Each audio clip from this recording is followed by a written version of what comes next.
Heavenly Father, we thank you for this time together. Father, we thank you for Kat. We thank you for the travel that she did, that you got her safely. Father, we ask that you sit with us.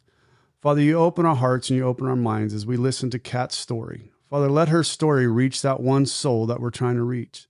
Let this be let somebody's heart be willing after hearing this story. Father, we ask that you sit with us and you help us and you help that one soul, Father. And we pray this in your name. Amen. Let's go to work.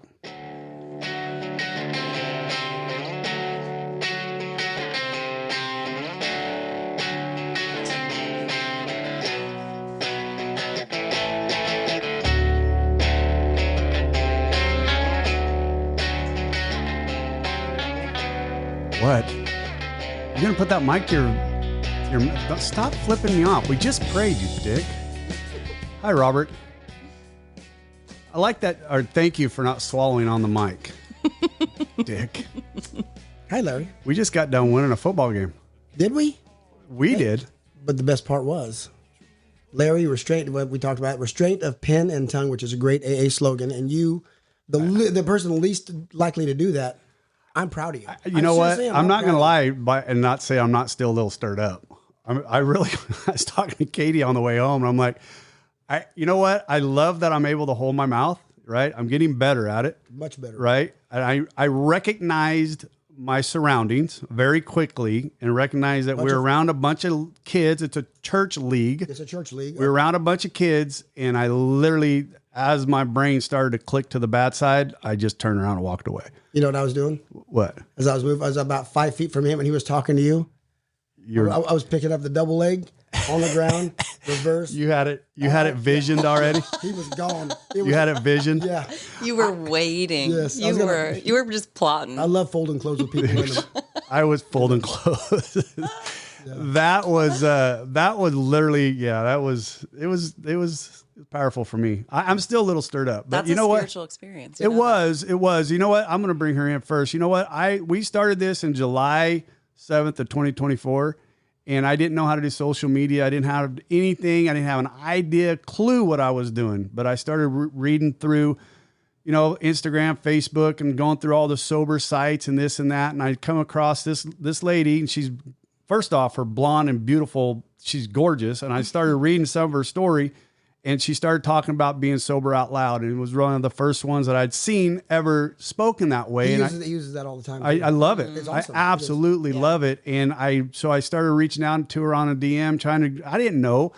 And I was just trying to reach out because I wanted you to come on this podcast. Yeah. And just time went by. And then our friend Jim Hart, that was just on here, got her to listen. And we are so blessed to have you here, Kat. Thank you and welcome I'm honored in. To be here. Thank you. This is, like I said, it's kind of one of those pinnacles for me, and I'm so happy to have you here.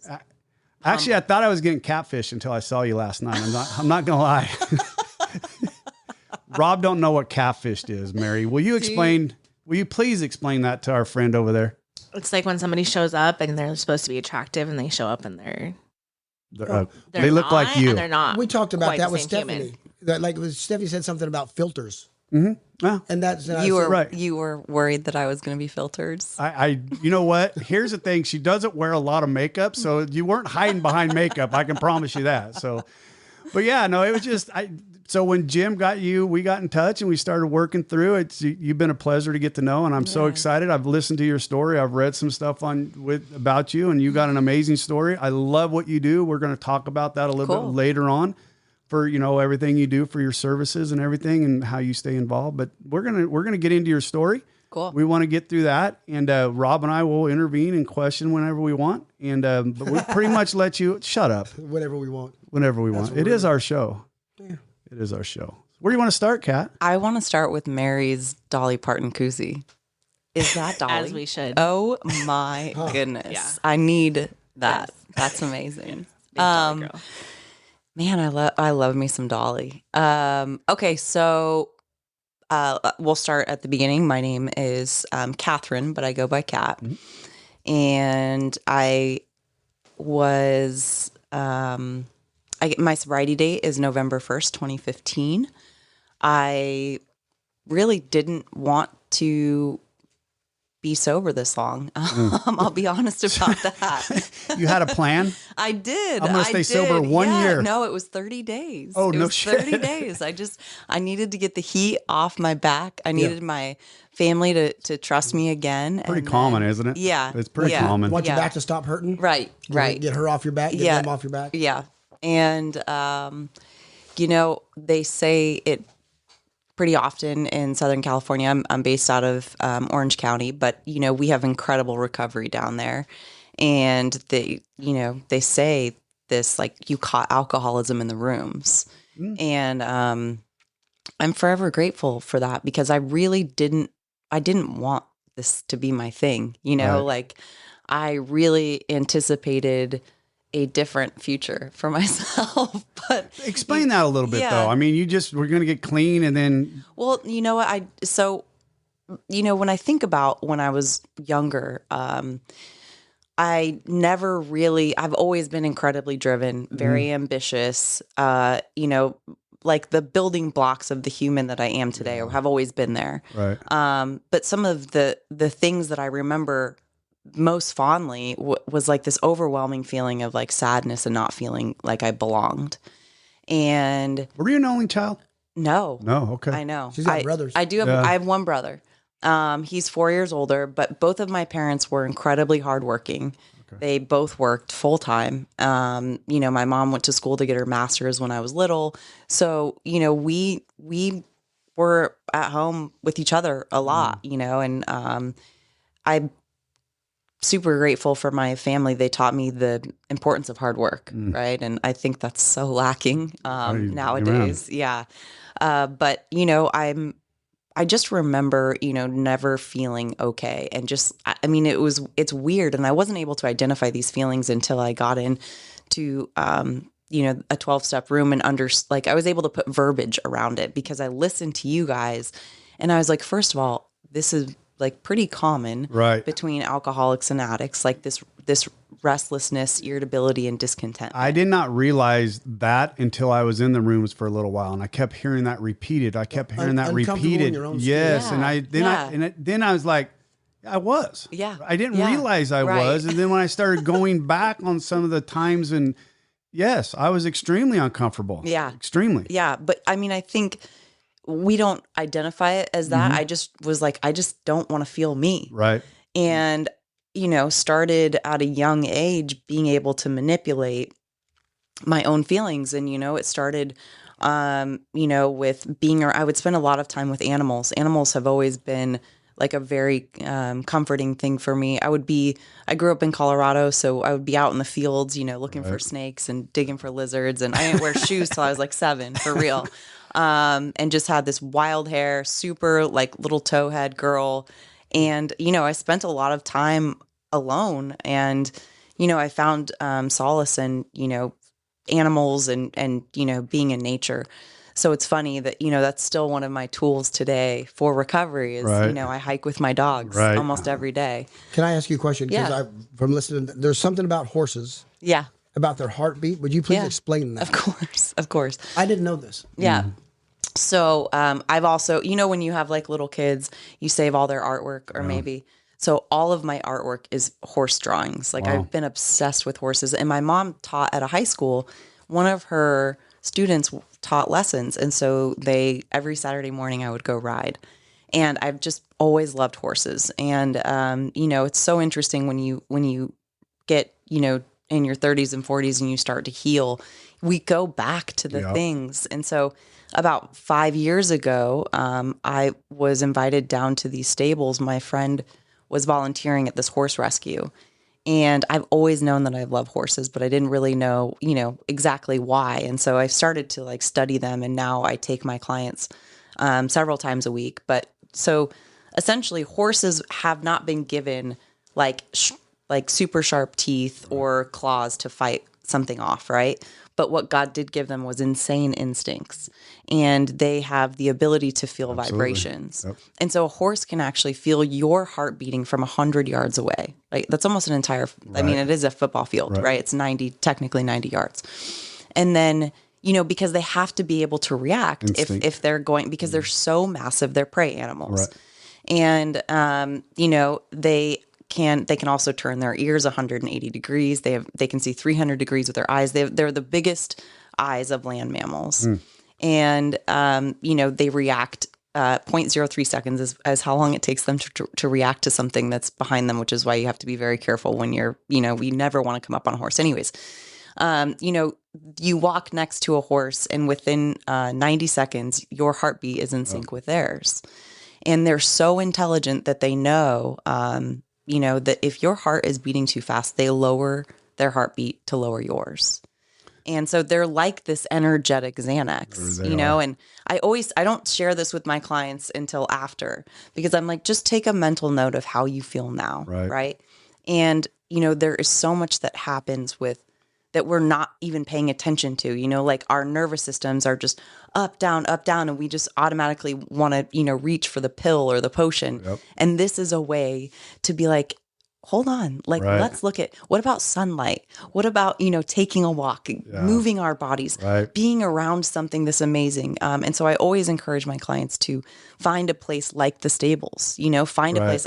Another place that I can really kind of disconnect is the driving range. I don't know why, but it's this mind-body connection. If you're thinking about anything else besides the club in your hand, you're probably, it will show. You're going to shake it. I used to get that way riding my bike. That's what riding my bike was when I got that solace. I never liked riding in a big pack. I loved riding by myself. Yeah. That's where I got that piece from. That's when I grew up on horses. I grew up riding. It's Oakdale, baby. Yeah. Well, I grew up here in Waterford, but we had horses all of our lives. And there was horses that my mom couldn't get on. She was petrified of horses. We had one named Smokey Joe. My mom could not get on Joe because my mom was petrified of Joe. And Joe knew it. Anybody else could get on him. Anybody. But my mom, for some reason, he was a big one, right?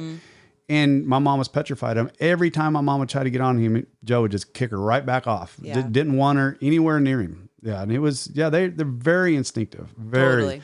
Yeah. Well, and everybody says it just seems backwards to use such, 1,800-pound animals as therapy animals. But when you're standing next to them, there is this respect that you have for wanting to just be present, and they will reflect who you are. They are mirrors. Yep. And so rather than act crazy, many of us start to control our breath when we don't even really realize it. Right. And, we just have this experience that, for me, you really have to take somebody out of their, current element to be like, come try this.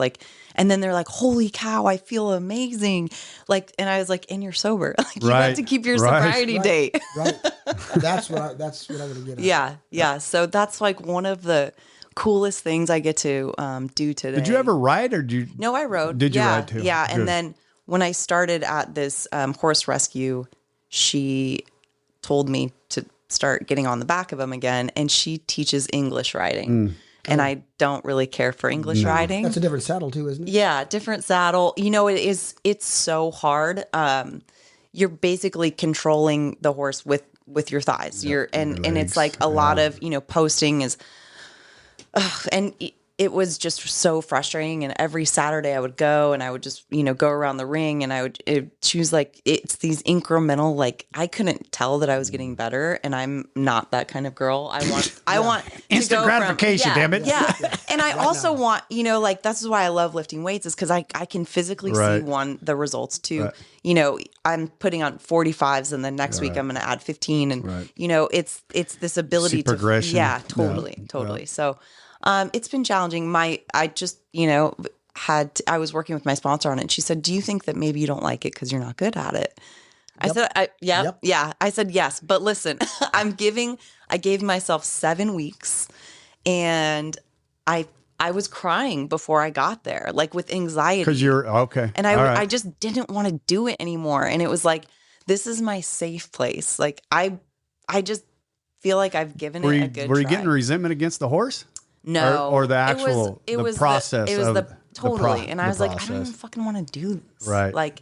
I just give me a damn horn saddle. Yes, yeah, we joke all the time. But take these stupid stretchy pants too. Right. The boots, the freaking helmet, all of it. None of it feels normal. If you grew up on a Western saddle, that's completely different. Yeah, completely different.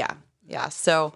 Horses and golf has been something that I was able to get back to when I got sober. And, it wasn't, and animals are always, animals are a big part of my story. I love nature. I love just being, I think that it's incredibly healing, but no matter how much I would be in nature, I remember being like high on hikes, hungover on hikes, hoping that, isn't this going to fix me? And it never did. No, right. no. So yeah, I found alcohol at 13, just really at a friend's, brother's, party. He let us like kind of crash his keg party. And he, I don't know if you guys had like sibling or best friends and their siblings. You have like a crush on their sibling, like their older sister. Oh yeah. My So, sister. Yeah. My sister. Sorry, let me rephrase that. My sister's friends. Back up. Shut up, Rob. Shut up. That was not on your 4-step. That was the most Waterford thing I've heard you say to Yeah, date. right. Shut up, Mary. What in the cousin kissing? Where am I? Well, you that are in right? Waterford. Welcome home. Yeah, my sister had some pretty friends. Okay. Yes. And So my sister went to school with Larry. okay. So that she was older, and so I had older girls to look at. It was nice. His sister and me ran around together. Well, this whole group of us all ran around together. Yeah. She was shorter than Rob. She's 4'11". Yeah. Oh my She's a gosh. little bitty thing. Yeah. But man, she had an attitude that was about Yeah. 8 foot tall. Yeah. Small but mighty. Portuguese. Yeah. Anyways. So, it was, 13 years old. I was 13. He was 16. You got a kiss. Oh, I did. Rob, Sorry. if you It's jump in okay. front of her It's okay. story again, I'm going to throw this bottle at you. But it's a good, that was the amazing, like the night was, even if there was no alcohol involved and I just kissed my childhood crush, that is the best night of my life, right? I literally. At 13? Yes. And I had been crushed on that guy for years. Game right? over. Yeah. But then he gave us, some of the beer and we got to feel I finally got to feel okay in my own skin for the first Was time. it immediate? Yeah. Was it Oh immediate? yeah. And I knew, like, my parents had alcohol in the house. They would have parties. I didn't really see anyone drunk, but I knew that it was like fun, right? It just looked fun. I recognized like people friends of my dad's, they would get happy, right? Yeah. They were normally assholes, but when they would start drinking, they'd get Yeah. happy. And I recognized that right away. Yeah. That was something I learned very, very young. Yeah. I mean, I was just trying to get happy and impress her older brother. I didn't really realize that, like, it was going to be a numbing agent for all of the things that I had been running from or wanting to run from for so many years. Right. So, as the night progresses, I keep drinking. I definitely get sick. The other girls that were with get sick, but somehow throughout the night, I end up kissing her brother. And I just remember he did not want my brother to find out because my brother was like 4 years. Oh boy. And he was 2 years older than him, or like a year older. My brother was a senior. And he's like, dude, your brother would kill me. And I was like, he'll never find out.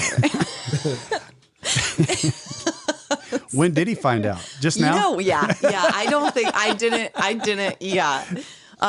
Because then, he, his name was Kyle. Kyle fell away from the focal point. Alcohol became like my new love.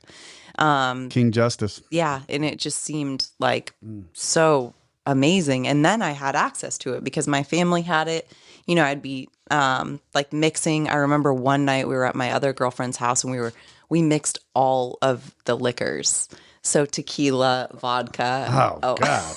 We even put some Old English 40 in Oh, there. It Old was English 800. Yeah. Sponsored by Malt Liquor. And it was like warm. I just remember throwing up. She had this huge brick wall that like there was a major highway behind it. I was just throwing up my brains, and we did it again the next morning. Like it just Like no consequences. no, and Yeah. it was fun. Like I never ever felt bad about it. Like that was what was crazy. It was like, what do you mean? This is the new like preset. Isn't it funny now that we look back on that and realize, shit, I was an alcoholic then. Immediately knew. You hear the story with that story. Say 4 people. 3 of them will say, after the vomiting, I'm not doing that again. Right. But then the alcoholic, man, wasn't that the greatest? Yeah. I can't wait to do that again. Yeah. For me, I was just, everybody else was headaches and everything else. I was who I wanted to be. I was fucking ready to go again. For more of what I wanted to be. Yeah. I knew I had a problem when everybody else was asleep and I was still looking for alcohol. Yeah. That was in high school. Or dry goods. The dry goods. When Here we did go. those come into your story? Rob learned a new word last night did. from About Kat. 14. When? About 14, 15. No shit. Yeah. We went Wait, because from here, you grew up here? I grew up in Oakdale, which is basically Okay. Waterford. Okay. Oakdale in the 80s, cocaine was like everywhere. Yeah. You could buy it at the Cocaine, drugstore. methamphetamines. Yeah. He was low rent. I got hooked on the cocaine early. I'm gutter. Gutter. You shoot it? No, snort it. Yeah. Always. Yeah. Always. Never smoke. No. Why? I like the burn. I like the drain. I like the whole experience. I like to blow my head. Right. Yeah. You know what's crazy is even in sobriety, I will do hot, spicy food. Oh, yeah. Wasabi Oh, yeah. for that exact. I mean, I try to get, or even cold plunging for the shock. So I never tried that. I heard you say that. Yes, I've never tried Well, they say like the dopamine hit after a cold plunge is like a line of Coke. It's like shitty Coke though. No. It's like what the kids use these days. I don't want bunk. I want the good stuff. That's funny you say it that way. I didn't even think about that, but that probably is Why I do it every day? That original shock is like that original shot, that original snort, right? Well, it's that, but then what people don't understand is you sit in this freezing cold water and you shock your body, but the actual dopamine starts to rush about 5 minutes after. And this is why you do not jump in like the hot tub or even like a hot shower, is you want your body to naturally, warm itself up. Like that's where you get the real effects. Yeah. So, I mean, it all depends. Like some people do it for inflammation. Some people do it for, if they want to just increase circulation and that, I've heard Joe talk about it. It's for mental training is what totally. training. If you want to see how tough you are, go sit. And it's just taking that out, right? Yeah. Getting yourself into a different mindset, right? Yeah. Not thinking of the pain, not thinking of just getting into a different spot. Yeah. Right. And not thinking about the pain that you're in at that moment. Yeah. Getting yourself Walking through into fear. Right. Getting into a different situation. I've heard nothing but great stuff about it. Yeah. I just have to, do it. I did it during the wintertime this last winter. Everybody kept telling me with my back and everything going on with it. You asked me about that last night. So a few times during the wintertime, I would go out there and sit in the, when the pool is, 42 degrees, I'd go out there and sit on the Acapulco deck, and try to get it. But it's not like you guys getting in at 32 degrees or 34 degrees. 39. It's a little bit different. Well, I guess it wasn't too far off because it was 42 when I'd get into it. Yeah. Yeah. This is the difference, though, is that the water has to be circulating. So correct. Yeah, when your body, like our bodies are so intelligent that they almost create this this barrier around it. So when people get into a ice bath that doesn't have like jets, like a hot tub, and the water isn't moving, essentially what happens is your body will create a little barrier around it to keep itself warm. Right. Okay. Yeah. And so you Defense either have to constantly be moving your body, or you get in water that's circulating. Yeah. I did not know that either. Yeah. We're learning all kinds of shit from Kat. I'll tell you what. Powdered good. What did she say? Dry powder? What? No, Okay, dry goods. We got to explain because all of our listeners know when I talk about powdered accelerants, that's cocaine or meth. Right. Now, dry goods Yeah. is also, Yeah, Kat said that last night at the meeting. And Rob and I both kind of looked at each other like, I knew what she meant. There's a new one. Dry goods. Pillow fight. Stop it. Sorry. Anyway. What's a pillow fight? This guy, Kat, don't get him started. Okay. He's a child. He's a child. Sometimes. He's a child. It was from the last podcast. You mean you're talking about his height, or No, we're talking about sororities. And he started talking about pillow fights in a sorority. He's a child. Got it. Okay. Got it. Anyways. Okay. So 13, kissed the neighbor boy. And then, it just progressed. And you don't totally recognize it during the time, but I loved it. And I've always been kind of like a wild child. So I just thought, this is like part of my pattern. But another thing that I didn't totally recognize until I came into the rooms of Alcoholics Anonymous is just my innate almost ability to create a double life. And so, I've had this, I've always been pretty smart. And so I've been in like AP classes. Yeah. I would be in tons of extracurricular. I was the varsity captain of my cheer team all 4 years in high school. And we were like gnarly, like competitive. Yeah. We traveled. I mean, it was my entire life. And my coach worked at the school.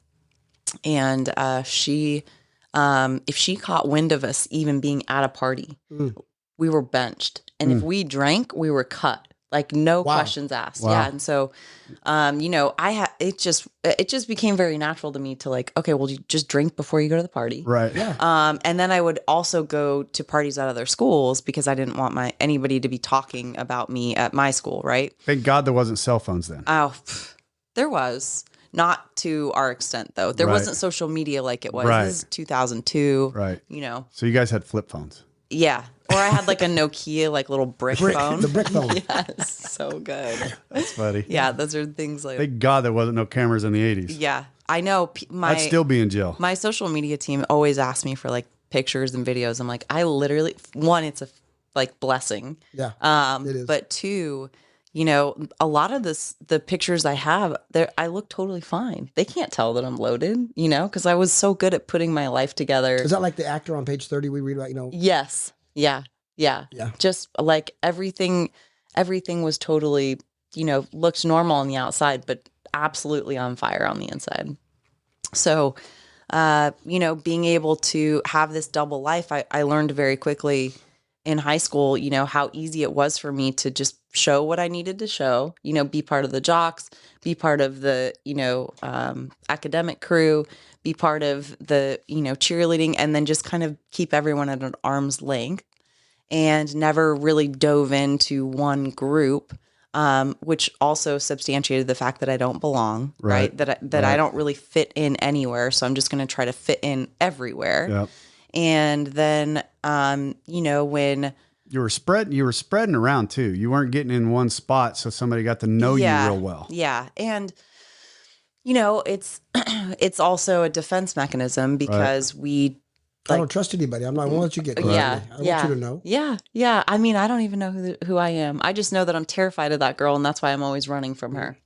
And so, I would come home, and my mom I did not grow up in a household where my behavior was okay, and they just didn't know what to do with me, right? And so my mom would just, try the frothy emotional appeal. Like, aren't you worried about school? Like, aren't you worried about college? Like, don't you think that, this is going to be an issue for you? What was any kind of punishment, or was it just the strenuous talks? They tried. I mean, they helicoptered the shit out of me. I mean, oh my gosh, it was so, the things I had to do to just graduate in the 90s, huh? I graduated in 2002. Yeah. Fuck, I'm old. Yeah. Yeah, buddy. Yeah. No, I think I graduated in 2004. Okay. And then 08 from CU. Okay. So, that like did kind of, there was a part of me that was like, fuck, dude, if I can't figure out college, that means I'm going to be back here. Right. And then I'm going to have to just continue to like be helicoptered and whatever. And so, she did, there was a fear, not so much of, am I going to die in college, but more, I'm going to have to come back and live with them. And I could not wait to get out of there. And so, again, like back to my parents, taught me the value of hard work. I was working, at a steakhouse, and there was this guy who, wasn't paying any attention to me, which is never acceptable. No. And I felt really untouchable and on top of the world, and was so confused why this person would not like what he wasn't like. Do you ever have problems getting a boy to be attracted to you prior to this one? No, I couldn't imagine you'd have many problems with that. I was in straight delusion. So, I didn't really have that many issues, but, he was not having any of it. And I did everything to make this man jealous. Like told him about the upperclassmen that I was with on all the keg parties. I fabricated all of the stories to make it sound even better. And he was just so not impressed. Yeah.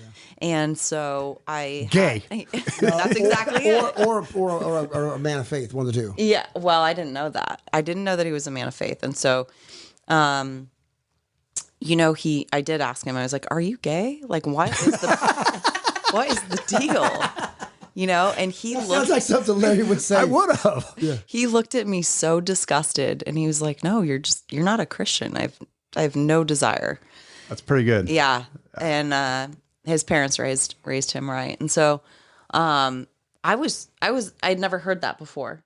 And I am always one for a challenge. Right. So. There you go. Game on. Yeah. So later that night, it might've been, the next, I was very intrigued. And I was like, what does that have anything to do with anything? Right. I grew up going to church on Christmas and Easter. Like, I don't really understand why. Right.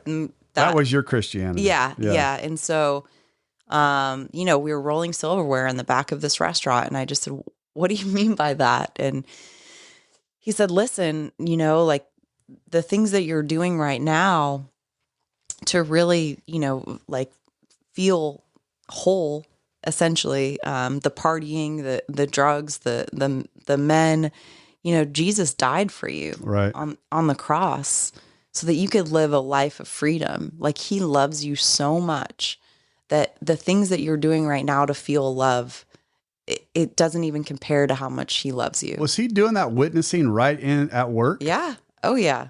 That's a man of faith right there, buddy. Oh yeah. And so, we just, to him, this is probably like a no big deal conversation, right? I went home and, I was totally curious and I knew that I needed to have a change in my life. And so I dusted off this like old King James version we had in a guest bedroom. And he gave me a few verses to read out of John and Matthew. And I just got there on my knees and I asked Jesus into my heart. And I really did feel a transformation. And I went back to work the next day and I told him and I just had this like warm feeling of like, Holy now Spirit. I know the Holy Spirit. Yeah, right. For sure. And so I went back to work the next day and I told him like, I did what you said and like I feel different. And he was like, that's good. Can we date now? Yeah. I really didn't. I promise you, I really didn't have that as my motive. Right. And so he invited me to church, and then here I find out like his church is a Bible church, and they have all these elders, and his dad is essentially an elder, which is a pastor. And I'm like, wow, he's the pastor's son. And he gets me involved in their it's called college and career group, so like younger people, and I start going to Bible study, and I do have a massive transformation and just felt the power of Jesus flowing through. Was that the first? You said you grew up like going through grew up going to church, right? Yeah. You were a creaster, which is what my wife calls it, right, a creaster. Right. But you never felt the Holy Spirit move through you before that? No. Before that moment? No. God's timing. Yeah, totally. I don't think I was available for it. That's a good way to put it. Yeah.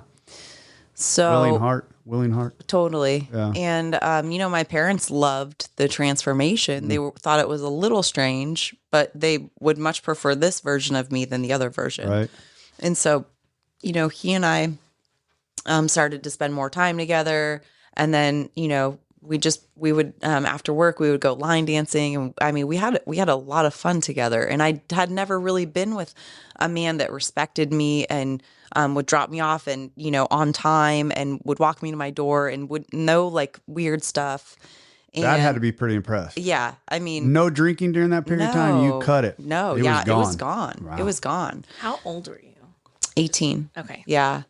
And it was right as I was graduating college. So high school. So I was going to my college like a few months later.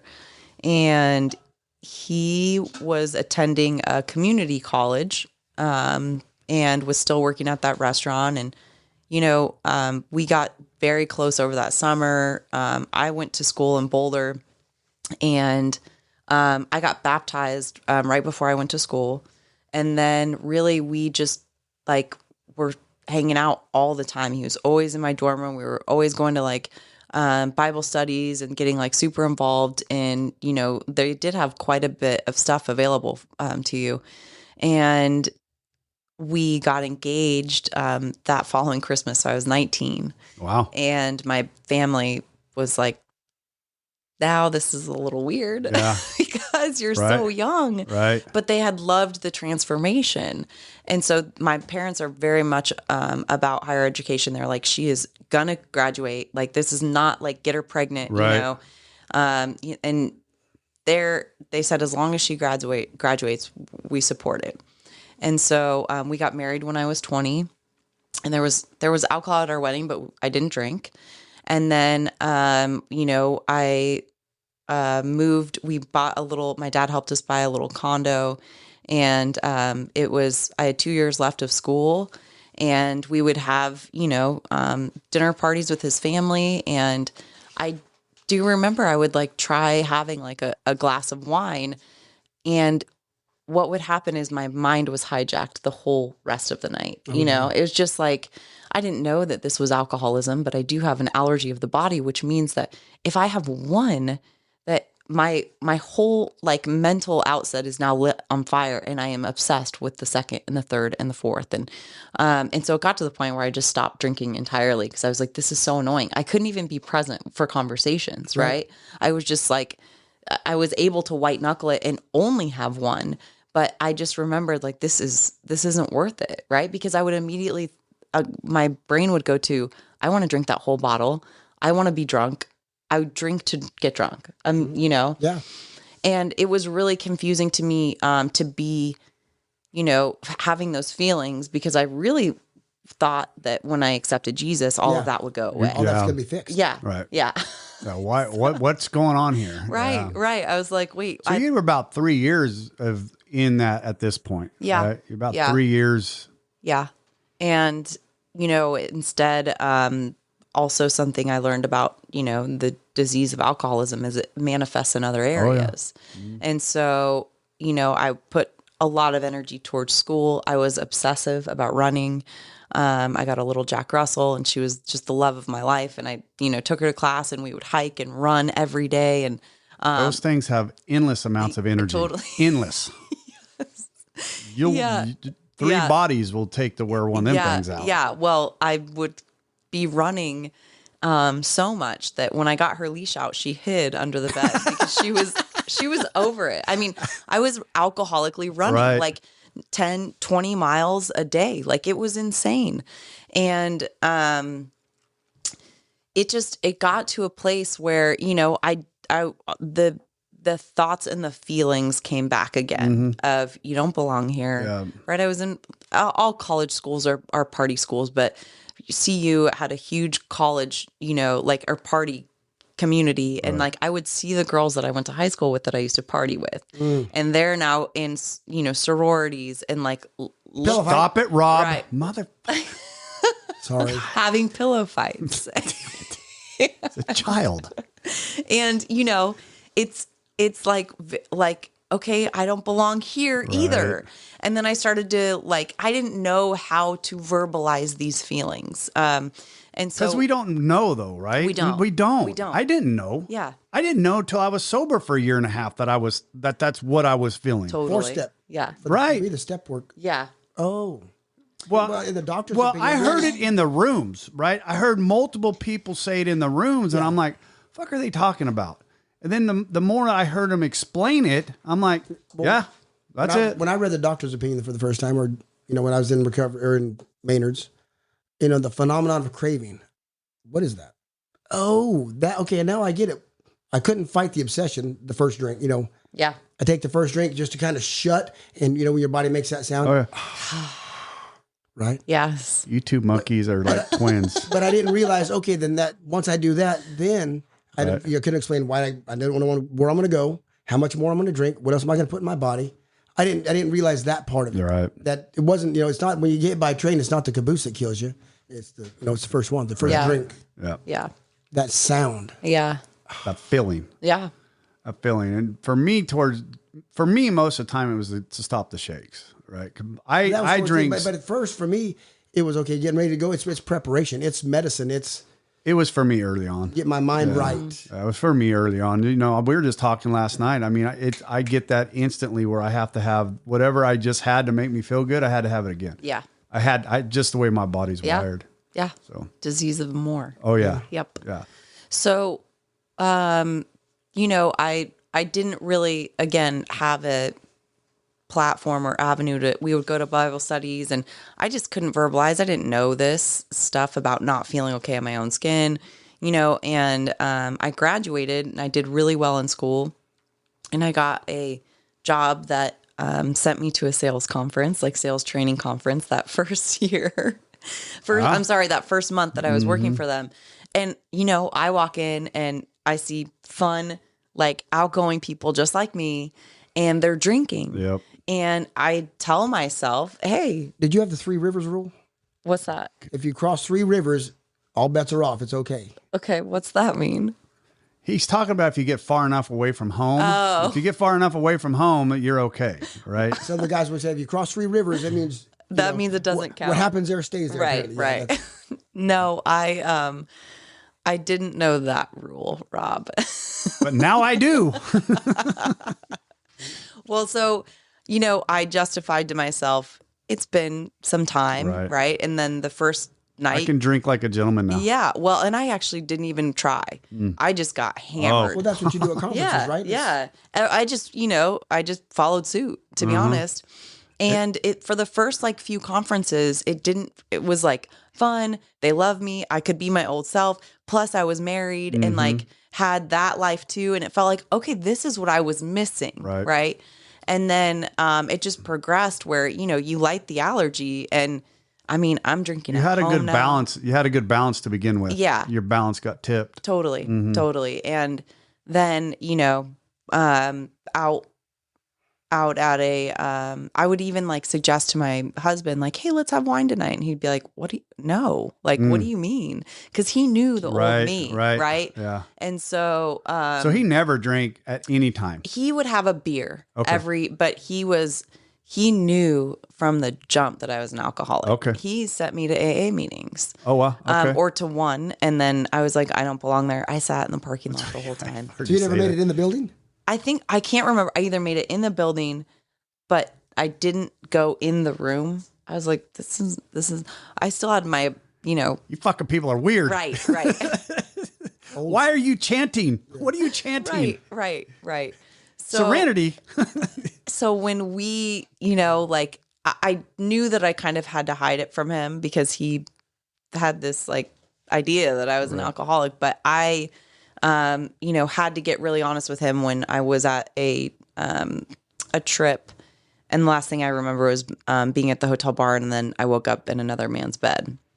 And that sucked because I never wanted, he was my dream man. Like I legitimately loved him with my whole heart. No. I could not even imagine. I was like, what the fuck? Like, how did I do this? Like, how did I get here? Yeah. Now I carried it a little too far. Right. And so I went home and I told him, and he was devastated. And, you know, he said, you got to stop drinking. And I was like, in my mind, not one cell of my entire body thought that would ever be an option. I told myself that somebody must have put something in my drink. Like I just did whatever I could to rationalize. Yes. Justify. Yeah. And I was like, you know, I said what I needed to say. Like, of course, yes. You know, let's just yourself. Make this better. Yeah. And then it would happen again. And then I was like, damn it. Okay.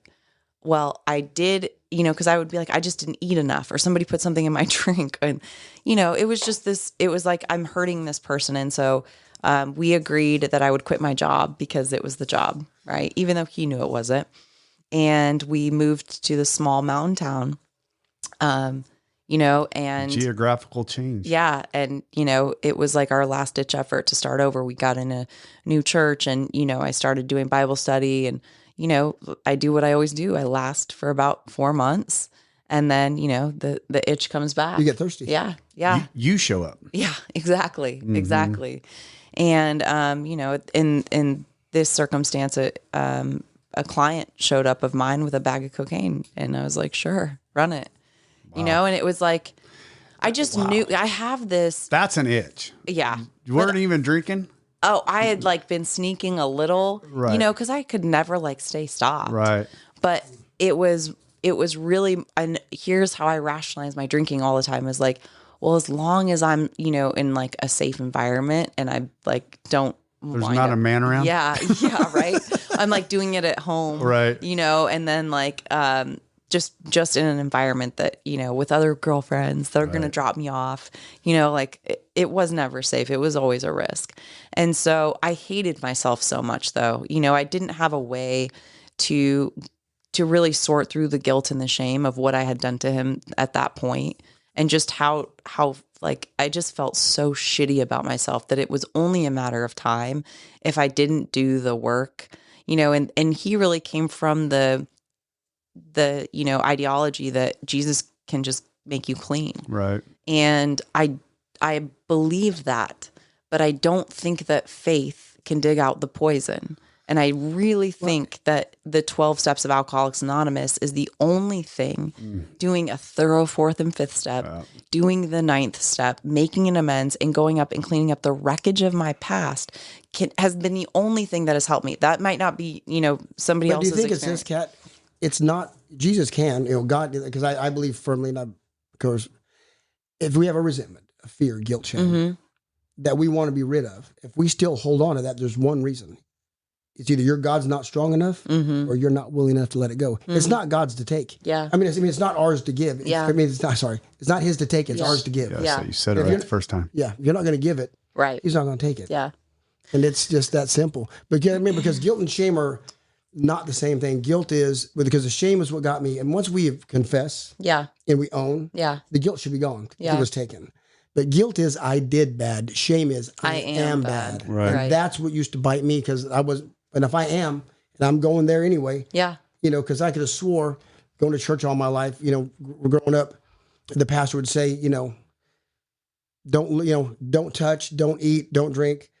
And I could have sworn when I was about 13, he looked at me, young man, and if you even think about doing it, it's just as bad as doing it. And I'm Right. like, Then might thinking, as well. I've been thinking about that for Right. all my life. I might as well touch it then. Right. And Right. if I'm going to hell, might as well have fun. Exactly. But the shame is what got me. 'Cause Yeah. I didn't know that I just did wrong. I thought I was wrong. I'm just broken. Yeah. So I think when you are and maybe this is just the message that I have is I had this unreal expectation that knowing Jesus was the same as walking with Jesus. And No.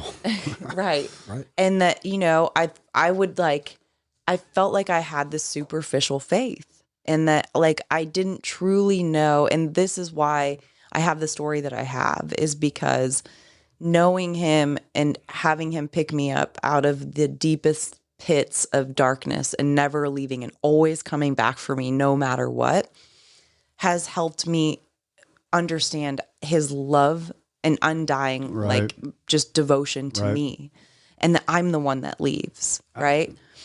We forsake him. He doesn't forsake us. 100%. Yeah. I mean, he didn't go anywhere. No, we didn't lose him. Right. Right. Yeah. So I just, you know, I just continued to pile more and more guilt and shame. And then finally, you know, I ran off to Mexico with a guy, and I called my husband from the airport. I was like, hey, I'm in Mexico. And he was like, you're where? I was like, yeah. Can you come get me from? Oh, shit. Yeah. He didn't fly to Mexico, but he came and got me at DIA. And I was just broken. I was broken. I was like, just please give me a divorce. Like, it's just, I can't keep doing this. Like, there is something in me. I got to go get it out of my system. And, you know, I think that's a lie that we tell ourselves, because I just didn't really understand the disease of alcoholism, like that it's insatiable, it's fatal, You just thought it's it was you. progressive. Yeah. Yeah. Yeah. And You thought you were just broken. yeah, 100%. And I, you know, when I have, and we're broken. yeah. When I have one, you know, my appetite isn't satisfied. When I have 100, it's not satisfied. You know, it's only intensified. And I didn't understand that. And so, you know, he granted me the divorce. We had a separation. And then for about the next 7 years, it was me just going to the deepest, darkest places, really rebelling against God. Like, you know what? You weren't in this marriage, and you weren't in church, and You didn't protect me from that. You didn't protect me from myself. Exactly. Right. Exactly. If you love me so much, come and get me. Right. And he did. You know, he never left me. I had times in some of my darkest, you know, deepest, like furthest away, and like he left the 99 and came for me. And he would send, I believe that God, you know, sometimes sends people, you know, and he, like, people would randomly come up to me, and they would like not even know me, and they would just say, God, he still loves you so much, and he wants you to come home. That just gave me chills. Yeah. And it's, Gives me I mean, chills. it's like, who are you? You know, and I would just get angry. I'd push it away. And I wanted him to just radically heal me, like make me clean. I didn't want to have to do the work. I didn't want to have to change my lifestyle. I didn't want to have to actually. Easier, softer. Exactly. Easier, exactly. softer way. Yeah. So, you know, I did what alcoholics do best in 2013. I found myself really kind of in a pit of despair and just totally struggling. I decided that I needed to move again, and I moved to California to be close to my brother and his kids. Who needs the cold weather anyway? Yeah, right. Well, I was in Atlanta at this point. Okay. I had moved to Atlanta. Who needs the humidity anyway? Oh my gosh, Atlanta was awful. But I wrote myself a letter on the plane. Hey, it's going to be different. This is for real this time, right? And within 24 hours, I'm at the local bars. Do you still have that letter? It's on an iPad, but yes, I do. I know. Do you go back and read that at all? You know, I haven't in like 5 years, but I need to. Yeah, I would like to put it in my book. I was just saying, writing. yeah. So yeah, I mean, really, I had told myself that this was going to be different, and it wasn't. And you know, now the consequences and the stakes were higher because I have my brother and his kids right up the street. My brother gets a front row seat to you know, all that I'm doing. But can I ask, you didn't have any more respect for him than you had for your mom and dad, right? I mean, there was no, I can't do this in front of my brother because you were doing it in front of your parents. You know, I'd been getting away with it for so long, and I just had gotten reckless. Really. Okay. So you didn't care anymore. No. Gotcha. I think, and I thought. But in our minds, you're probably going to go be super aunt, and we're going to do all these things. And I'm totally normal in my mind. Yeah. You know? You know, where this is going to fix it. This is going to fix it. Yeah. It's geographical. Yeah. And man, I just, I remember the day he came over to my house and he walked in my apartment, and he's like, you got to figure it out. He's like, how long had you been in LA at that time? Almost a year. Okay. Yeah. So, Didn't take him long. Well, I had accumulated quite a bit of wreckage by then. And, I mean, they don't even know the half of it, really. Where were you at with your employment at this time? Were you with I went back to, I was working for a corporate company, selling software. Okay. And I was able to work out of my home, which is like an alcoholic's dream. I work dream and nightmare. I've been working from home since 2005. Yeah. In fact, I'd been sober for a year. McKenna had found a bottle still shoved in my desk. I forgot it was back Crazy. there. Yeah. So, you know, I was able to manage and create that double life, and nobody really knew I was struggling. And, you know, when my brother said, you gotta cut the shit, like Thanksgiving's coming up. This was in September of 2015. Thanksgiving's coming up, Christmas, like, I don't want you around. And I really was assuming that, you know, going to get, I was like, all right, I get it. So, you know, I lived in this incredible beach apartment right in downtown San Clemente. It's so amazing. I've had God's favor since I can remember. I mean, I truly have. And I have this incredible apartment. And you go out to my balcony and you overlook, and there's all this beautiful ocean and the train that runs through the town. And, you know, I would just wake up every day thinking today's going to be different. And by, you know, 10 a.m., I'm, you know, reaching for the pills, whether it's Adderall or Xanax. or I have, vodka in the freezer, or Adderall or Xanax? That's going two different directions. well, I'm my own chemist. So Okay. however I want to feel. Better Right? living through chemistry. I am my own chemist. Hey, but I appreciate the liquor in the freezer. That's where my Jack Daniels was, in the freezer. Yeah. Why water it down with ice? Right. And I preferred clear alcohol because it was, better for you. So I You told can hide it myself- better. Yeah. And So you tell Right. So you tell yourself. Yeah. And I really, I became an expert at hiding, getting what I needed. Master manipulators. Totally. I think I was born with that, and part of my character defects is I take that way too far. But when I can actually align that and have balance in that, I'm a pretty good salesperson. I'm pretty influential and can have some impact for good things. Right. So having, broken promises to myself day in and day out, I was like, I'm just going to be a slave to this forever. And that train looked really good. That train seemed like a real easy way to go. Easy way out. The barn for you. Yeah. Larry had a I barn. remember, Larry had a barn. I remember that in your story. Yeah. And the Does it still hurt you to talk Yeah. about that? It takes you to that spot, Yeah, huh? it's I tell crazy. people this. When Jim was here and I heard him talk about his, and then hearing you say it like that, it just takes you to that thought process. Only for a moment now. Good. Right? I hope it does. Right? Only for a moment Don't now, forget but that. I still feel that deep despair for a moment, Yeah. right? And I'm able to bring myself right back out and go, please don't ever take me there again. Yeah. I wish that any of that kept me sober. Right. It never does. It never does. The feeling of, what happened even a Right. week ago, a day ago. Right. But it does allow us to still stay connected to the newcomer and have this feeling of empathy and sympathy because It keeps me from going back into my depression. yeah, Those thoughts, that has nothing to do with my drinking, but that keeps me out of my depression. Yeah. Is remembering how deep I was. Yeah. And no fucking way am I putting myself back Sure. in that hole. When I know it and I can feel it, I don't want to go there. yeah, I just remember that how dark those days were. Yeah. Right? Just dark. And yeah, and I just don't ever want to go back there again. Yeah. It's a miserable place to be. That had nothing to do with my drinking. Yeah. I mean, it probably did, but it was just that depression. It was just brutal. yeah.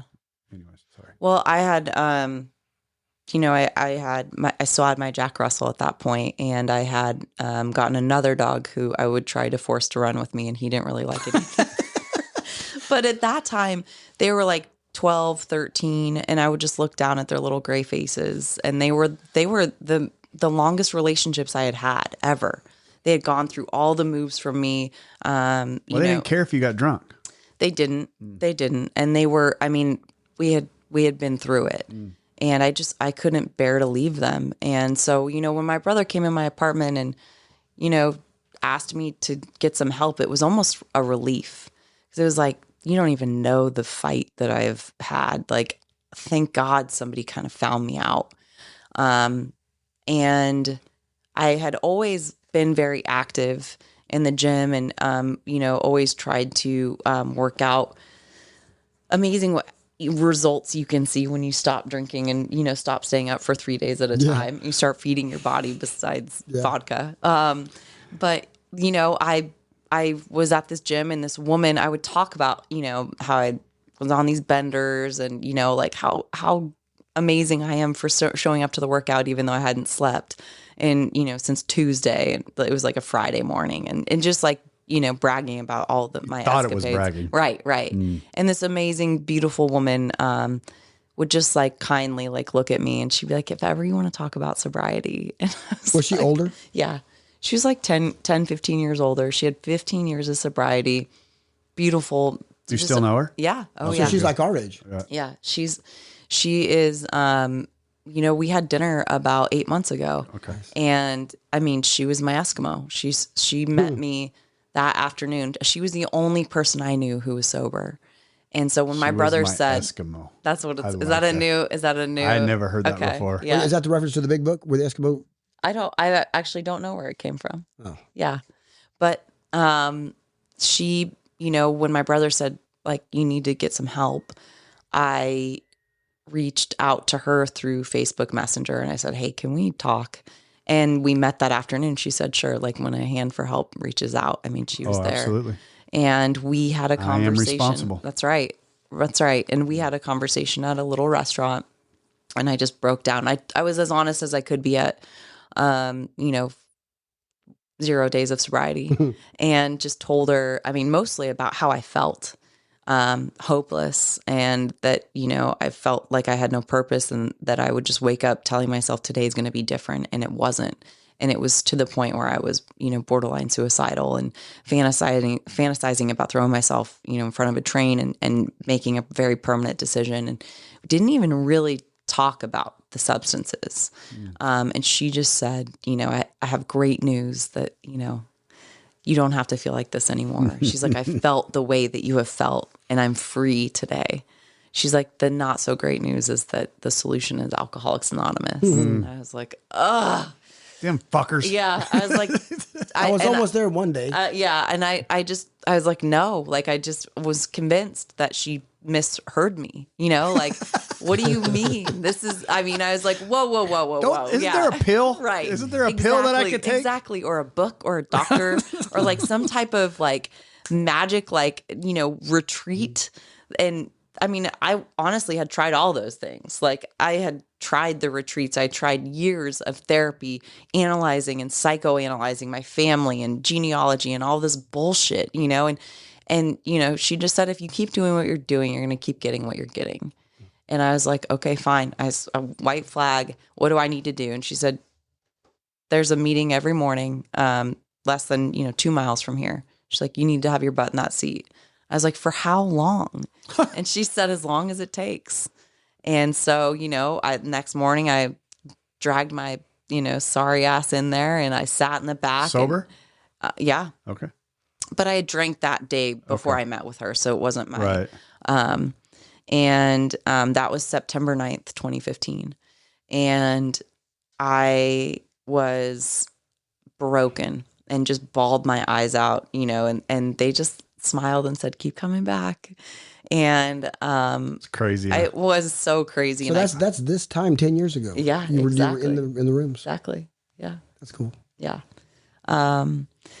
And so then, I would call her after my meetings, and I was like, now what do I do? And she's like, we go do, like, what do you do? Work? I was like, yeah. I normally get drunk. Right. And she's like, okay, go work, and then call me at lunch. And I called her at lunch, and, she's like, go for a walk. And then I would go to a night meeting, and then I would remember like making it like 24 hours. And I was like, okay, but I was still taking Adderall. And I told her, and she was like, let's just worry about the alcohol at this point. Right. Yep. Smart. So, I was like, all right. And she's like, if you can't stay sober for 7 days, you're going to have to go to rehab. And I was like, go to what? I was like, what? No way. Only alcoholics go to them places. Right. And so, that scared me. I stayed at her house a few nights because I was just like shaking. And I was like, I don't really trust myself. Yeah. And we made it through. And, the biggest thing is that, like going to rehab was like, to me, a huge outward like declaration that I have a problem. Right. And I couldn't tell people that I had this, I was still trying to cover up. And so, I remember getting a week and then, just being like ecstatic, like getting through my first Friday night. And the thing about the rooms of Alcoholics Anonymous is that they welcomed me there, and they were so happy. It was like, finally, I felt a part of something. Right. And I wasn't really welcome anywhere at that point. Right. So, they would do really fun things. They went on camping trips. And as the time progressed, it was October 31st.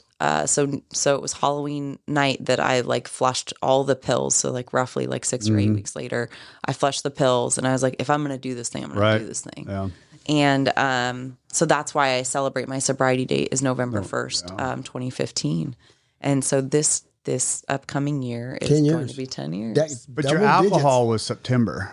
Yeah. Double digits. I know. Good for you. Are you cured at double digits? Nope. Oh, Does it just get worse? No, it gets better. It's progressive. Are you just like cured at double just like alcoholism is progressive, Yeah. sobriety is progressive. It just gets better. I know It that. is. I know Yeah. that. Yeah, the best is yet But to 10 come. years is I mean, they're all milestones Yeah. because as we talked about in many of our podcasts, there's you go to a conference, they usually, except the crap you went to over in the international, whatever, they'll do a sobriety countdown. Crap I went to? Yeah.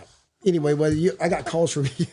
So they do a sobriety countdown, and you don't see a lot of No. 6 to 10. Yeah. No. Yeah. Because that's when life gets good. Right. Yeah. And they, I don't really need a meeting today, or they forget to do the 3, pray, they quit praying, quit working with others, quit fellowshipping, Yeah.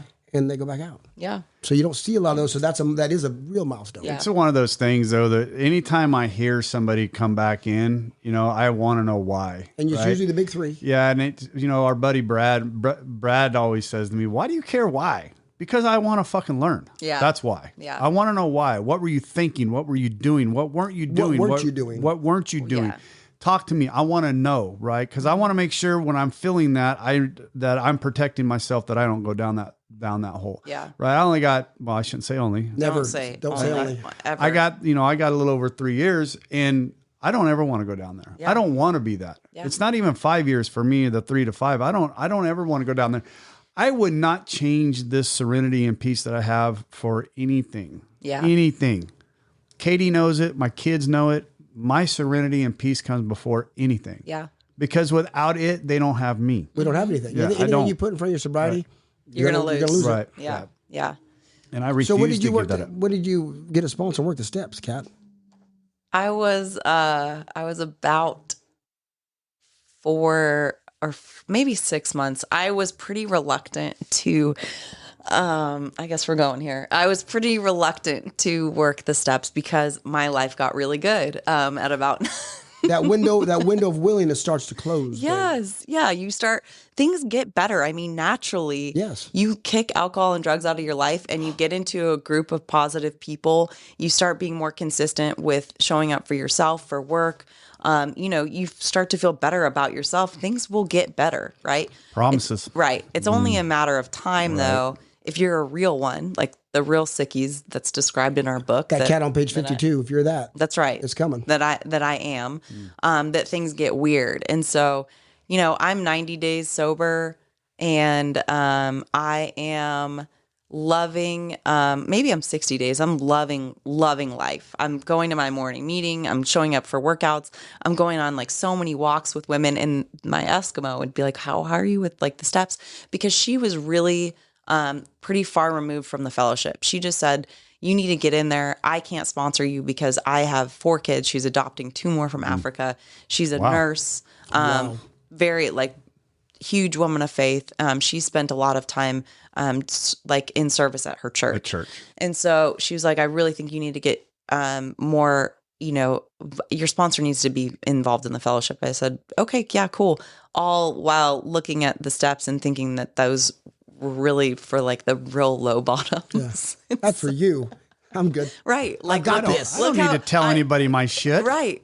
I was like, Inventory. I was like, I can stay stopped. I had 60 days. I could stay stopped without the steps. So why am I going to do all that got work? it. Right. I got it. And then, my other drug walks in and he's, tall with muscles and tattoos and athletic. My other drug. Right? Yeah. And he was 30 or fresh out of rehab. I got 2 of legitimately. those 3, by the way. Tall, tattooed. Attaboy. Attaboy. Sorry. Anyway, If you two mated. let's try. We did spoon one time when we were up to, You wouldn't lay still long enough. yeah, he's a cuddler. He's a cuddler. Really? Yes, he is. Were you big spoon or little spoon? Are you Oh, kidding me? I curled him up like a little ball, Really? like a pillow.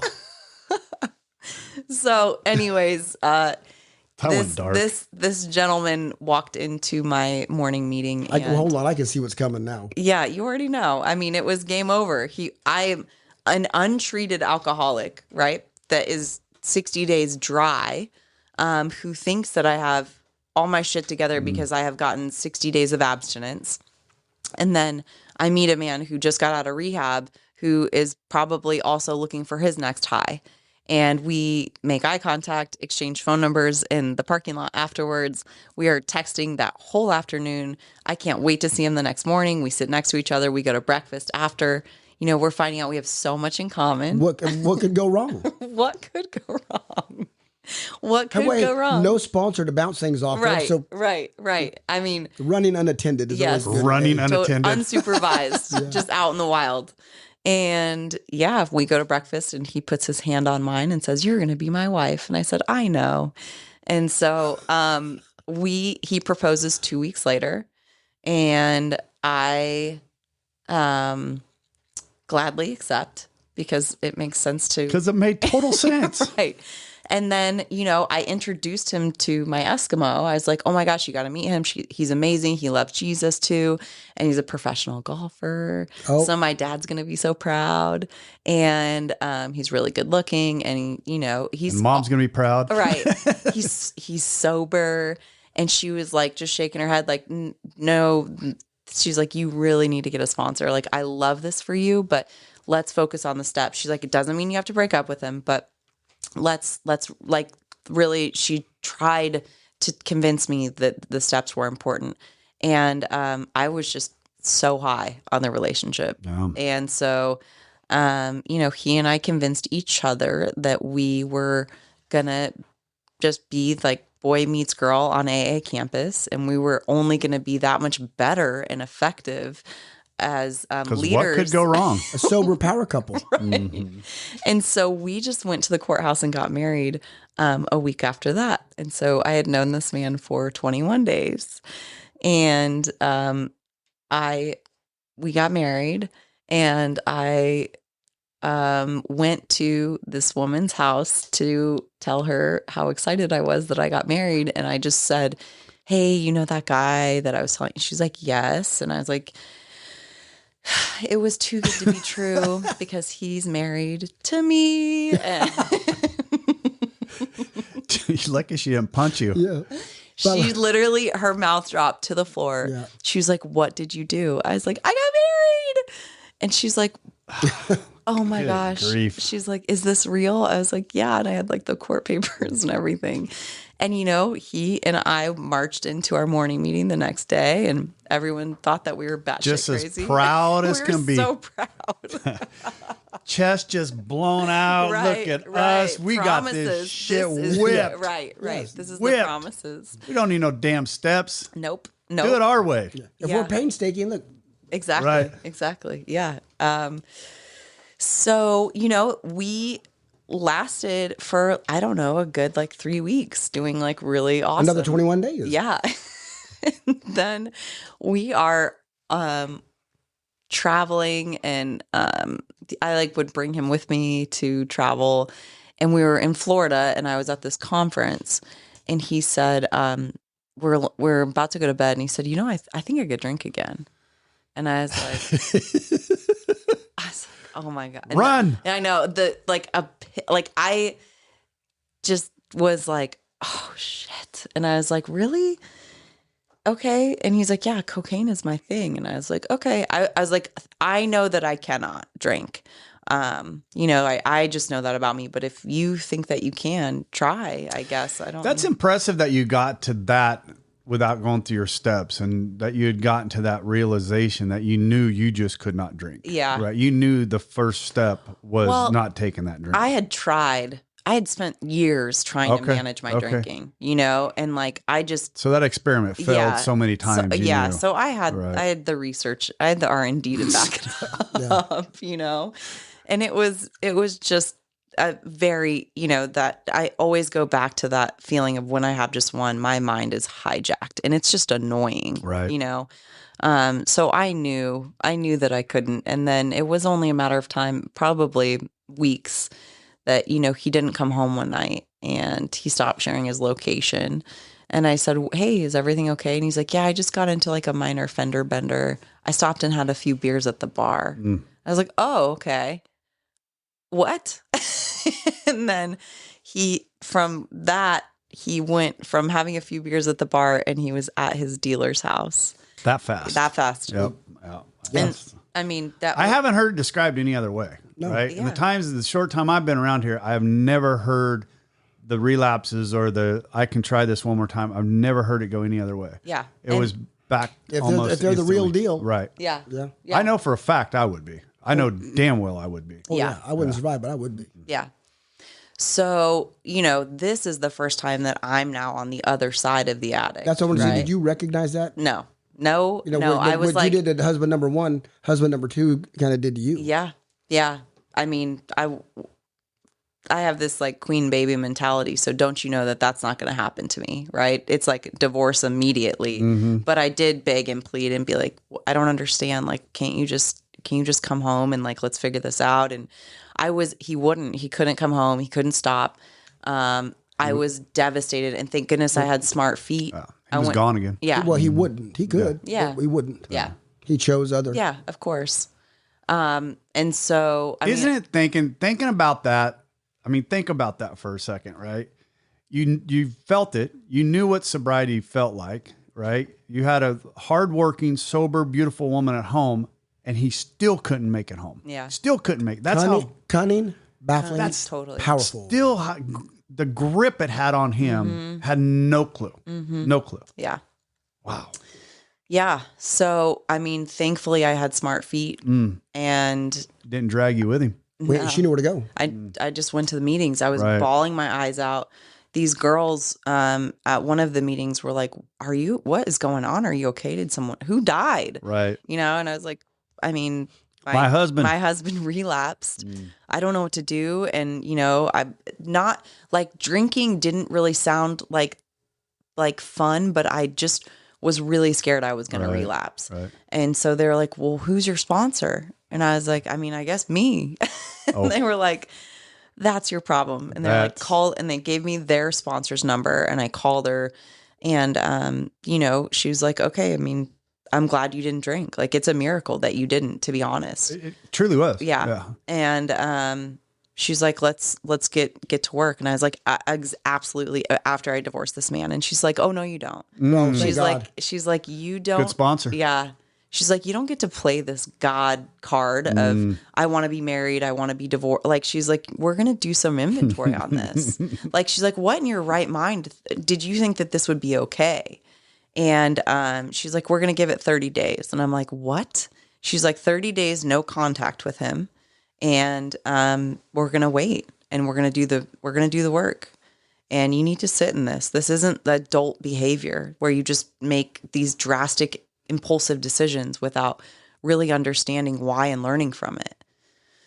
Oh my gosh. And it was agony, because then he came back at like 2 weeks, and he begged and pleaded, and she was like, it's no contact for 30 days. And I had to tell him, you got to go.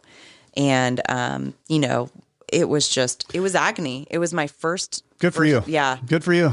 But what she said, I love it. You have to sit in this. Yeah. You have to sit in your own shit and smell it. Right.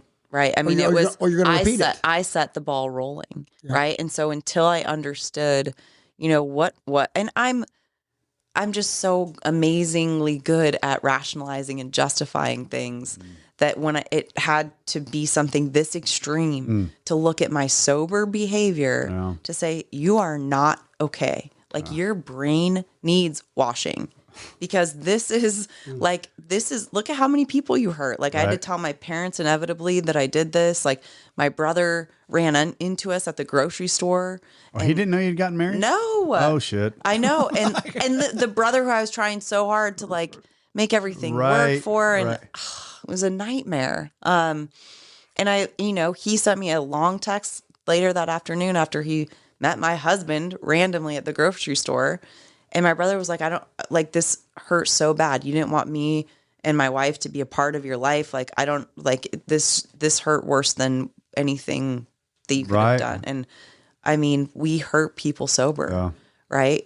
And nobody really cares about the substance use. It's our behavior. Yep. So that's why, none of this is about abstinence. It's about changing the woman that I am. And, the first step is going to be abstinence. It has to be. I can't start working on a brain that isn't, clear and available. Right. But man, this really gave me, the evidence that I needed of like, holy, I'm crazy. Like I will rationalize, justify, what I need to get what I want sober. And, she and I then went through the steps, and he did end up leaving me alone, and we did get an annulment.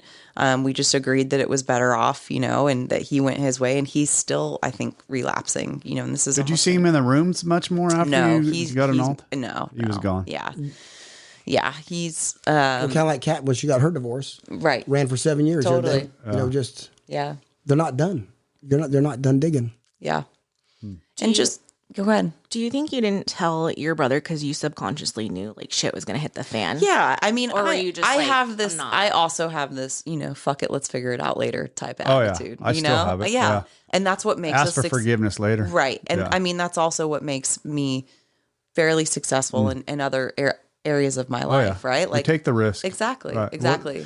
Is the juice worth the squeeze? Yeah. And that's something that we analyze in business all the time, right? Is the juice worth the squeeze? Yep. And when we do that in our personal life with another human being, it's not safe. Right. It is not, right? Yeah. I mean, I'll do it to Katie still every once in a while. I'll do something stupid and go, God, I hope she don't get mad at this one. Yeah. Right. And it's like, I'd have been better off to say it up front. I mean, it's the same Right. thing you're talking about, right? I'd have been better off to talk to her up front and take the no, right? Yeah. But I don't want to hear no. Right. No. And Right. you're right. You just want, by God, I'm going to do it my And if it my works way. out exactly how I got it planned, Right. it'll be great. She'll be happy. You'll be happy. You'll be happy. Yeah. No, I hate that about me. I Yeah. hate that about me. Yeah. I'm still bad at it. Business wise, successful at it. Yeah. Right? Yeah. Personal life, it Yeah. bites me too many Yeah. times. Well, and I've had so much good sponsorship, and they tell us that the recovery, and especially this 12 steps, is a process of unlearning, right? And we've had so many unhealthy, coping mechanisms throughout our life that seemed to have worked. But then you get in a community of people who can be very honest with you and hold you accountable. Right. And, the things that you've done to survive, they may have helped you get from, day 1 to 2, from place A to B, but really they're causing you and others a lot of harm. Yep. And this is where we get to take a step back and really look at our behavior. Yep. And, hiding, living that double life, you can't, like, the scales start to fall off. Thank goodness he doesn't show us everything at once, right? Because the things that terrifying. Terrifying. Truly, I mean, it's been layers, Yeah. and Onions. Yeah, and that's the beautiful thing about recovery is that this is a process. Oh, yeah. We never stop. No. We never stop learning. We get to come in here and nowhere in the big book does it say that time is our tool, that abstinence and the length of time sober is a tool. Like in my toolkit, is it like, okay, prayer, meditation, inventory, time sober? No. I mean, the road actually narrows. It exactly does. As you Yeah. stay sober longer. Yeah. The shit you can get away with at 2-3 years sober, you ain't getting away with it. Right. No. Right. God narrows that road for you. Like I can't even park in, like they have these parking spots in California at my gym for electric cars. EVs. Yeah. And I feel so bad. I did it one time and I was like, oh my gosh, like I can't do that stuff, That's what was funny last night when Kat got in my truck. I was parked in the handicap. I got the placard. She's like, what's that about? I'm like, my wife got me that because of all the surgeries and how hard it is. I didn't know for that me. you were a bionic man. Like that's wild. Yeah. No, that was when I don't use those unless like last night was like right in front of the hotel and I knew I was just coming in to pick you up and go. Sure. Right. I won't use them like a store or something like that. I'm with you. Right. Yeah. I feel guilty. I feel bad about Yeah. doing it because I can walk. Right. It ain't fun, but I can do it. Yeah. But it's the same thing. I feel Yeah. guilty about doing it. Yeah. It's the road definitely narrows. And, as you get like more and more sober, the things that I do today, to stay sober, like I feel like I just have to add more and more and more, like it's insane. Even to stay fit. Like the things I have to do, the list of things I go through to stay spiritually and physically fit, it's like What do you get in your 40s and 50s? It gets delicious. I am 40. Oh, well, then wait till you hit your 50s. Yeah. No, I mean, it's crazy. Like my maintenance stuff. And then you like lay your head down and you're like, oh my gosh, I got to do that all again tomorrow. God does it for me. Larry, they give me, because I don't know what balance is. But you see, most that's people the couldn't thing. do, Right. like Larry started, most people couldn't do what I do. Yeah. But You know, and apparently I can because God just keeps. well, and I say this, Yeah. and we made fun of Rob here the other day that I think he's still working off all the methamphetamine that he did back in high school, right? Right, Because right. the guy's like an energizer freaking bunny. Yeah, yeah. I look at him, I watch him, and I get tired. Yeah. Right. Yeah. But we're just in two different aspects of, two different. I got some aspects. step work done this morning. I With got- a young man. Yeah. 10, 11, and 12. I'm not talking about that part of it. I'm talking about he runs, he's every night he's got something going on. And I do too. It's not that I shouldn't, I'm constantly gone for work, constantly. My phone, work is going on right over here right now. But he's got work going on, and then he's got 3 or 4 or 5 sponsors going on, sponsees going on at the same time. And he's in the jiu-jitsu, and he's into the working out. It's like, dude, stop. You're making me tired watching you. Yeah. And for me, I have to have a balance in my life, right? If I do that, in a matter of a short period of time, I'm going to tip over, and I'm not mentally right. I'm not mentally healthy because I don't feel like I stay that spiritually fit that I need to, because I think that's the reason why I get that tired and that fatigue, because I'm not staying the spiritually fit that I need to. Yeah. Right. And that's something I have to work on. Mm-hmm. Where Rob is so spiritually fit and mentally fit and physically fit that he can maintain that level. I'm not there yet. Yeah. I'm not. I mean, you're 3. How much time do you have? 3? 3 April, May, June, July, August, 3 years, 6 months. Yeah. Okay. So, Yeah. I mean, but on the other side of that too, is I just started another company. Right. Yeah. And so I'm like trying to get that train rolling the right direction. So I'm in the air in travel. And once that happens, it'll settle down. I a little think more. so. I'll get a little different balance. The one thing about, and Katie recognizes it as well, that when I get to a spot where I feel extremely comfortable is when I'm dangerous, right? Start itching. I start itching. Yeah. I don't like that, right? Yeah. So I constantly got to be adjusting my balances on where I'm going. I got to keep myself uncomfortable a lot. Because if I get comfortable, it's not good. It's not a healthy spot for me. It's not. And when something opens up for me, because with this amazing book you gave me, the one thing that should have been, would you say this in every journal is, who did I help today? Yeah. All my boys know before I leave the driveway in the morning, whatever time I'm leaving, I ask God one prayer. Yeah. Who can I love on today? Right. Yeah. And sometimes that's the cashier at the grocery store. Yeah. Sometimes it's, it's always people in your home. Yep. But, and whenever something eases up for Rob, I'm like, hey, babe, we finally got a day open. Yeah. Hey, Rob, would you take me through the steps? Would you help me? Something's Yeah. going to, Right. and I don't say no. Yeah. Because like last night when we were saying, when I asked someone to help me, basically you're asking this man, would you help me save my life? Yeah. That's what I heard. That's what I hear. And on the other side of that too is I don't get asked that. No, I know. And it may be because I have that fuck you look on my face. Don't come and approach me on it. And that's fine. But I still believe this, that God's going to use me in the manner that he wants to use me. I have never said Absolutely. no. I've never said no to anything, right? Yeah. Somebody asked me to do it, I'm going to do it. But everybody, Kat, do you believe this? I believe.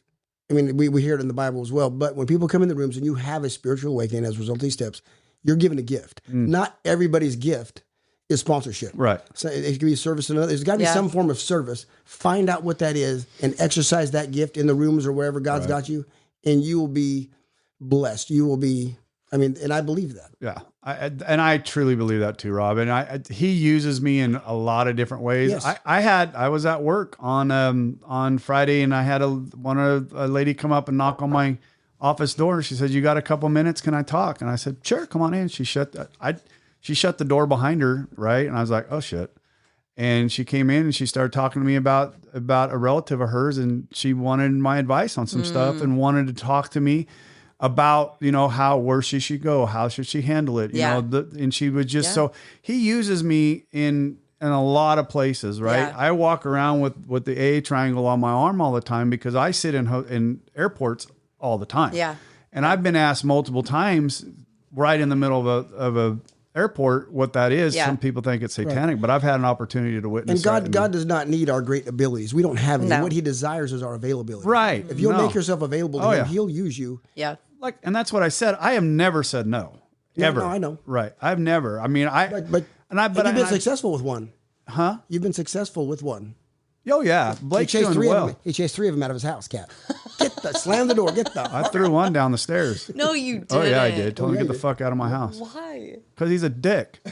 Listen, don't waste my time. Don't waste my fucking time. Rob Thomas is rule 4. Yeah, Rob Thomas is don't. rule 4. I'm just, when I'm not a therapist. I'm not, right? I'm Yeah. not. We're I'm not a sponsors. marriage counselor. I'm not a marriage We're counselor. not your doctor either. I don't need that shit. You're an alcoholic. Let me help you. And he just kept kicking the can. I'm like, and I was probably extreme. I don't remember the exact detail, but I know I was busy. And I had set aside 2 hours of the afternoon that particular day, and he came to me with the same bullshit that he had the week before, and it pissed me off. I said, "Really, you're coming here with that bullshit?"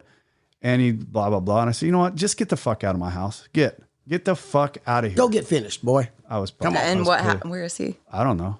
Yeah. I don't. You know what? I think about him. He's in my phone still. I should probably reach out to him. Yeah. Right. And with any luck, he found a sponsor that was going to be patient with him and help him through it. Yeah. Or he went and got ready. Or He got went and ready. finished digging. I mean, I helped a guy that had a wet brain. I worked with him for. Oh, yeah, Chris. I mean, I worked and worked and worked and worked. I moved him around. Took him everywhere.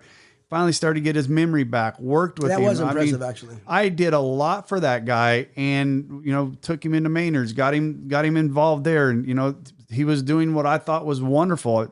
His sister I got to know real well. She lived in Florida. She was, we were working together, and he called me up one day and said, "Hey, I had a glass of wine." I'm like, "Okay, now what?"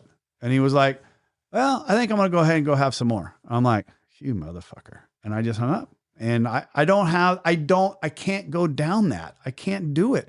I'm not going to fucking chase him. I can't do it. I will go down and I could be wrong in this, but I'm not going to put myself in a situation where I can't be available for somebody else, right? Because that guy doesn't have a willing heart. He's not willing to work anymore. If I spend all my time and effort on this one human Well, the book being, says we don't chase alcohol. I don't. I agree with that. I'm not going to chase him. Yeah. I did you know what? And I say this in football games when I coach all the time. I don't give a shit what that scoreboard says. I don't. If you gave it 100% in the game, if you gave it 100%, win or lose, that's all that matters. That's it. And when in this rooms of Alcoholics Anonymous and in this game that we have, if you're giving it 100%, I'll do anything you want. I will do anything. You want me to come iron your clothes, sweep? I'll do anything for you if that's going to help you stay sober. If you're giving it back, right? If I see you're doing something to help yourself, the minute you stop helping yourself, fuck you. Yeah. That's how I protect my heart. Yeah. Right. That's how I protect, because I loved Chris. I loved him. I'd have done anything for that guy. I would have. I still would. If he called me right now, I still would. In fact, I think he butt dialed me here about 2 weeks ago. I'm not for sure, but I think he did. And I saw him come across my phone, and I was like, And I answered it, and there was nothing there. Yeah. So I don't know what happened. But anyways, I don't know how it got down that one. Oh. But that was a rabbit hole. I think it's just that willingness to help somebody, Yeah. right? I mean, I want to help. And I was telling you this last night. I think the difference between me and the job where I'm in now compared to where I was at before I would tell people what to do. Now I want to show people how to do it. Yeah. Right. It's just a difference in my giving Yeah. heart. Lead I by want example. to teach. Yeah. I want to teach. I want to give everything I have. I want to give to somebody else so they can go and give it to somebody else. Yeah. Right. That's what that Rooms of Alcoholics Anonymous taught me. I give it back because that man gave it to me. Yeah. Right. So I want to continue to give that to somebody else, because if I didn't give back what he gave to me, then I'm being selfish with this wonderful book that was written, right? This wonderful program. I have to give it away. Yeah. That's why we say we're sober out loud. We have to do that. Right. They say that, the rooms of AA, we're not selfish people. I'm selfish when it comes to helping other people, because I'm helping you so I can stay sober. Yeah. That's selfish. Yeah. And I'm fucking proud of it, Yeah. because I'm going to stay sober. But I'm going to give you every ounce of me I can, no matter what. But I'm doing it for myself. Yeah. And if you get sober and stay sober, good for you. Yeah. But I'm doing it for me.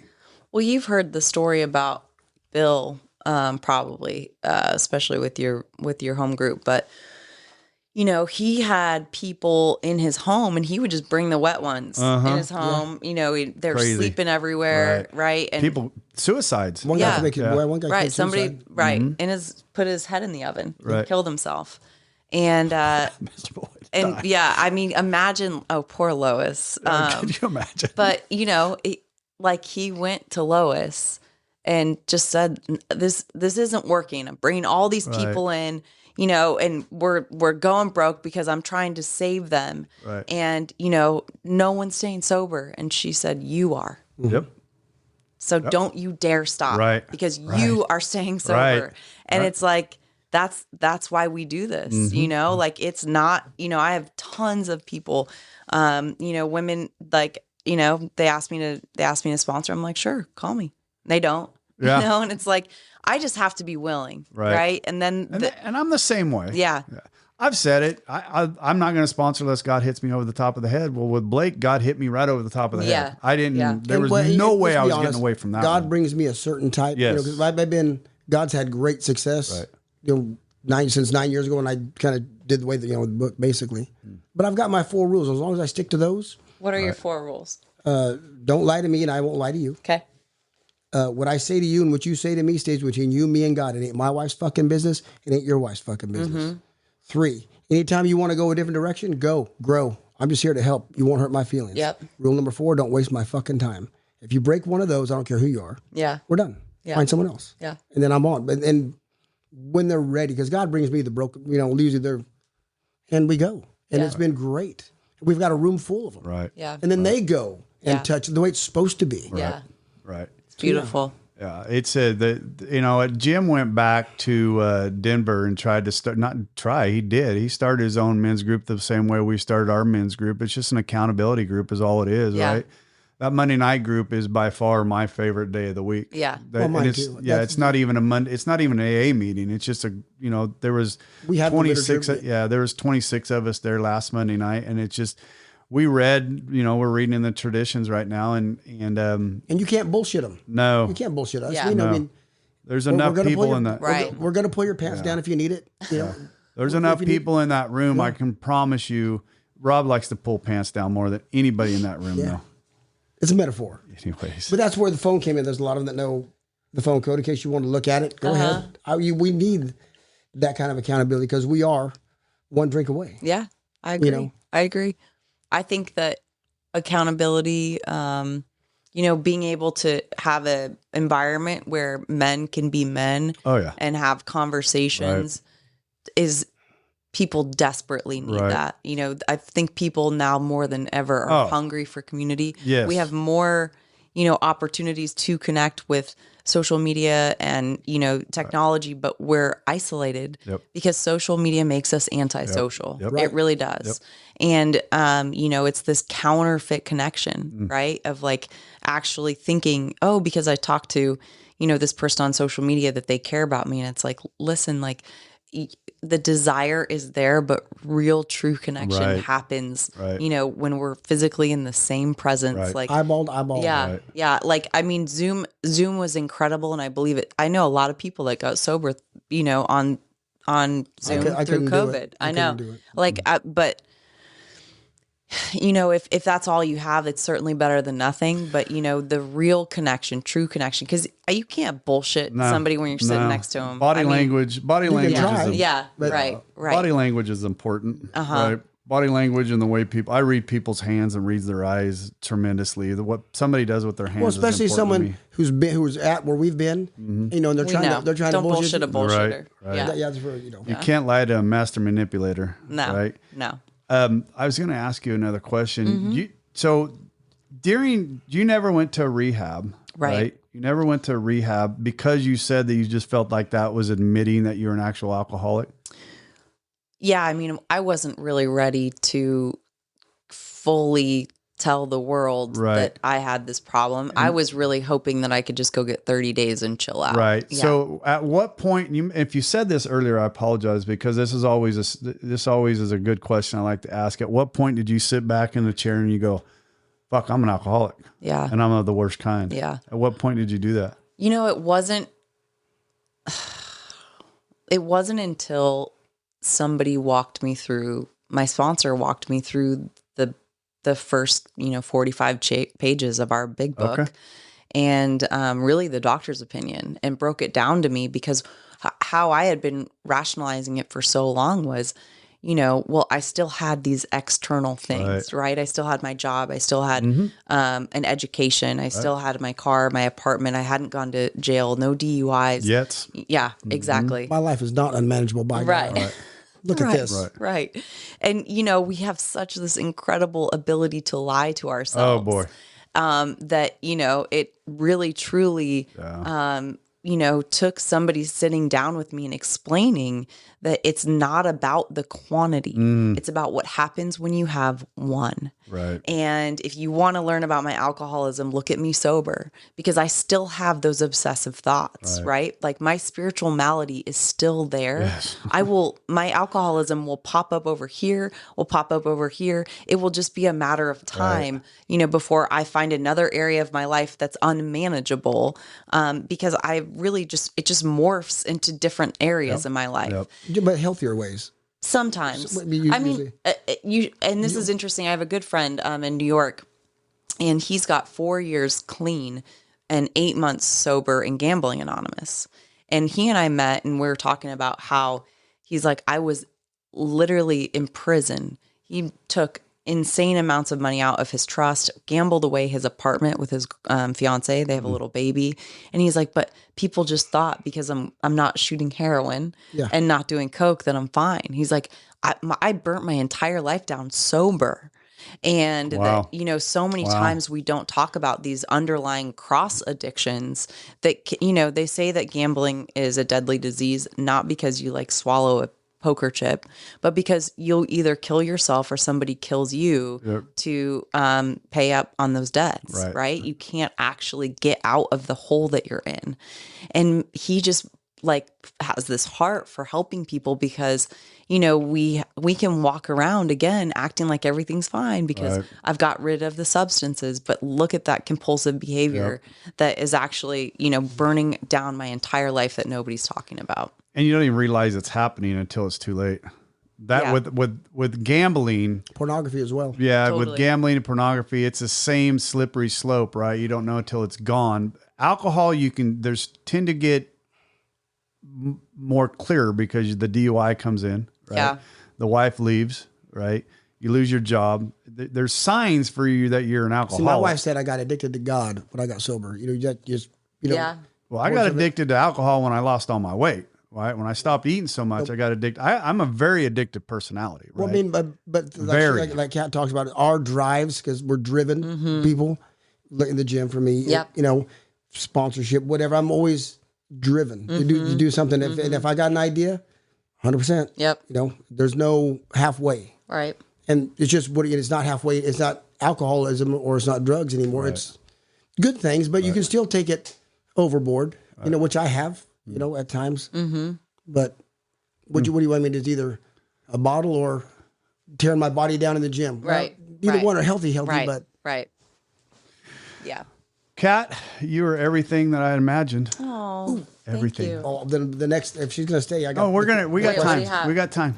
What do you have? Just questions. No, it'll be for the I got time. Can I pee really fast? Oh, honey, I'm about ready to explode right here. Yeah, we're out of here. Are you pausing it? Thank you for joining us today. We hope you learned something today that will help you. If you did not, come back next week and we'll try again. If you like what we heard, give us a 5-star review. If you don't like what you heard, kiss my... You can't say that, can you? Anyway, if you don't like what you heard, go ahead and tell us that too. We'll see what we can improve. We probably won't change nothing, but do it anyway. Hey, thanks, Rob. Come back next week and hopefully something will be different and something will sink in. This has been Recovery Unfiltered.